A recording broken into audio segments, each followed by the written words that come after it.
Hi mga idol! Bago tayo magsimula, isang paalala muna. Ang kwentong ito ay isang fanfiction lamang na isinulat ni Breaker Dreamer at wala ito sa tunay na kwento ng slamdunk o anime. Tayo na, simulan na natin.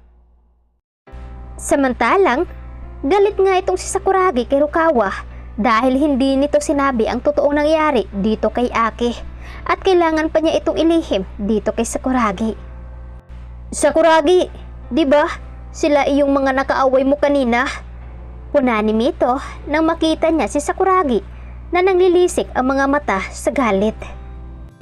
Kayo nang bahala sa kanila. Aasahan ko na wala sa mga kasamahan ko dito o kayo ang mapapahamak. May pupuntahan lang ako. Saad ni Sakuragi na dali-daling naglakad ng mabilis palakad. Nang makita siya ng tatlong pumasok na magnanakaw, agad siya nitong inambahan ng suntok. Subalit, poker face niya na lamang tiningnan nito hanggang sa lumipad ito patalsik dahil sa ginawang pagsipa ni Rukawa. Sige, Sakuragi, sasabihin ko na kung saang hospital. Pasensya na sa ginawa ko. Pagpaumanhin na saad ni Rukawa, subalit hindi siya inimig ni Sakuragi. Dumiretso ito sa kotse na nandoon, kaya dali-dali rin namang pumasok sa loob si Rukawa para sumakay. Nasa Osaka Private Hospital sila ngayon, medyo malayo-layo mula rito. Saad pa muli ni Rukawa. Hanggang sa simulan niya na ang pagdadrive ng sasakyan, wala namang nagawa si Rukawa kundi ang bumuntong hininga ng malalim. Makikita na rin kita sa wakas, Aki. Pangako, di na kita pababayaan pa. Bulong ni Sakuragi sa sariling isipan. Samantalang, na makarating ang dalawa sa ospital, agad na dumiretso si Rukawa sa mismong kwarto kung saan nandoon si Aki. Sumusunod naman sa kanya si Sakuragi na blanko pa rin ang mukha. Ramdam ni Rukawa na hindi pa rin bumababa ang galit na nararamdaman ni Sakuragi magmula pa kanina. Pagkalabas nila sa elevator, agad nilang natanaw ang nanay ni Aki. Nakakalabas lang mula sa pintuan.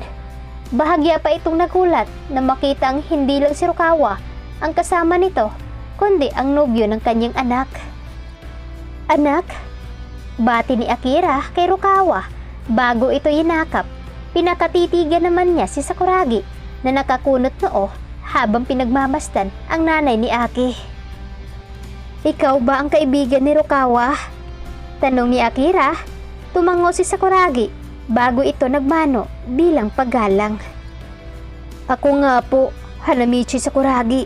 Nobyo po ako ni Aki at ang ama ng bibi na dinadala niya. Muling nabigla si Akira sa naging pahayag nito. Oh, nasa loob ang anak ko. Nagpapahinga. Pero kung maaari lang sana, pwede ba kitang makausap? Pakiusap? Natanong ni Akira kay Sakuragi. Ilang segundo itong tumingin sa kanya bago tumango si Sakuragi. Samantalang, naiwan naman si Rukawa kaya naisipan niya na lamang pumasok upang matingnan ang kalagayan ng kapatid. Hinawakan niya ang kamay nito at bahagyang pinisil. Bunso, nandito si Sakuragi. Dinadalaw ka niya at ang anak niyo. Paunang saad ni Rukawa, hinaplos nito ang mukha ni Aki bago ang buhok nito. Alam mo, ang laki na ng pinagbago ni Sakuragi. Mas naging malamig ang pakikitungo niya. Naging responsible na rin at hindi na katulad ng dati na pwedeng biru-biruin. Bunso, pagaling ka ha. Andito lang si kuya, palagi para sa'yo. Saad ni Rukawa bago hinalikan ng likod ng palad ni Aki. Samantalang, sa garden ng hospital, napiling mag-usap ni Akira at Sakuragi. Hirap na hirap si Akira kung paano ba niya sisimulan ang pakikipag-usap sa nobyo ng anak. Nahihiya siya dito dahil marahil namukhaan siya nito. Pwede ko po bang malaman kung ano ang nangyari kay Aki? Bahagyang nagulat si Akira sa biglaang pagsasalita ni Sakuragi. Tumikhim siya at tumango. Bali-balita kasi ang pagnanakaw sa lugar namin ng isa sa malaking grupo. Nag-iisa sa kwarto ang anak ko, samantalang nasa kusina naman kami ng asawa ko. Habang naghahanda ng makakain, nakarinig kami ng malakas na kalabog, kaya dali-dali kaming pumunta sa kwarto ni Aki. Hanggang sa makita nga namin na nakahandusay na siya sa sahig, habang ang lalaking nakamask ay agad na nakatalon mula sa bintana ng kwarto ng anak ko.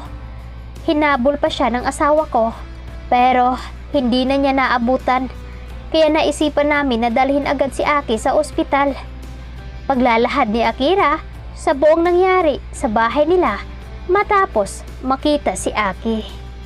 Napatingin si Akira kay Sakuragi nang makitang tiim na tiim ang bagang nito habang masamang nakatingin sa kung saan. Mahigpit ding nakahawak sa bakal ang dalawang kamay nito. Bukod sa nakamast ang lalaki, wala po ba kayong nakita na kahit na ano sa katawan niya? Tanong ni Sakuragi na pilit kinukontrol ang galit na nararamdaman. Samantalang si Akira naman ay muling inisip ang nangyari sa bahay nila. Inalalay niya kung ano ba ang hubog ng katawan ng lalaking pumasok sa kwarto ni Aki, hanggang sa maalala niya ang tato sa kanang kamay nito. Oo, meron akong napansin na kulay pula at itim na tato sa kanang kamay nito. Isa iyong bungo na may nakapalibot na tinik. I think mga kasing laki ng palad mo iyong sa kanya. Paglahad ni Akira sa mga naalala niya tungkol sa magnanakaw.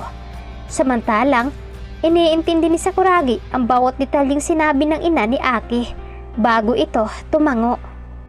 Salamat po, malaking tulong po ang binahagi niyo sa akin na informasyon. Ako na po ang bahala sa bagay na iyon. Saad ni Sakuragi kay Akira. Sakuragi, alam ko na nakita mo na ako at naaalala mo ang mga napag-usapan natin sa mall. Natahimik si Sakuragi at hindi nakaimik. Pasensya na kung iniimbestigahan kita. Bilang isang magulang, gusto ko malaman kung sino ba ang lalaking minahal ng anak ko at ang nakabuntis sa kanya. Pinoprotektahan ko lang si Aki. Saad ni Akira mula kay Sakuragi. Umiling si Sakuragi bago ngumiti. Ginawa niyo lang po iyon sa tingin niyo ay tama para kay Aki. Hindi po ako galit at naiintindihan ko rin po ang dahilan niyo. Saad ni Sakuragi kay Akira. Matagal pong nahiwalay sa akin si Aki. Nung nalaman ko po kasi na magkakaanak kami, agad po akong pumunta ng Osaka sa mismong tinitirhan niya. Pero wala naman po akong naabutan. Tapos naabutan pa ako ni Sir Kotaro, kaya ipinakulong niya ako. Buti na lamang po at tinulungan ako ng lolo ko. Pagkwentong saad ni Sakuragi kay Akira. Napakasama talaga ng Kotaro na yan. Akala ko talaga nagbago na ang tao na iyon. Mas naging masahol pa lang ugali niya ngayong tumatanda na siya. Galit na sabi ni Akira. Bigla tuloy naalala ni Akira ang buhay ni Aki sa kamay ng ama noong mga panahong iniwan niya ito kasama ang tatay nito. Nabalitaan ko rin na nakulong ito. Saad ni Akira, tumango naman si Sakuragi bago umiwas ng tingin. Opo, si lolo mismo ang nagdiin sa kanya ng mga kasalanan niya. Saad ni Sakuragi kay Akira. Hindi pa alam ni Aki ang nangyari sa tatay niya, kaya nag-aalala ako na baka anong gawin nun. Kahit papano'y mahal na mahal nun ang tatay niya. Biglang nabahala si Sakuragi sa sinabi ng nanay ni Aki. Natatakot siya na baka pag nalaman nito na ang lulo niya ang dahilan kung bakit nakulong ang tatay niya ngayon ay kamuhian niya ako at iwan. Anak, alam ko ang kinakabahala mo. Huwag ka mag-alala. Ako ang magsasabi kay Aki tungkol sa bagay na iyan. Sure naman ako na maiintindihan ni Aki kung bakit nangyari iyon sa tatay niya. Saad ni Akira na ikinatango ni Sakuragi bilang sagot. Maya-maya pa ay, Sakuragi! Napatingin sila sa pinagalingan ng boses na iyon. Si Aki kasama si Rukawa habang hawak-hawak ang wheelchair kung saan nakaupo si Aki. Umiiyak ito habang nakatingin kay Sakuragi. Napatulala si Sakuragi habang nakatingin kay Aki. Nakatiim ang bagang niya habang pinipigilan ang sarili na huwag maluha sa harapan nito.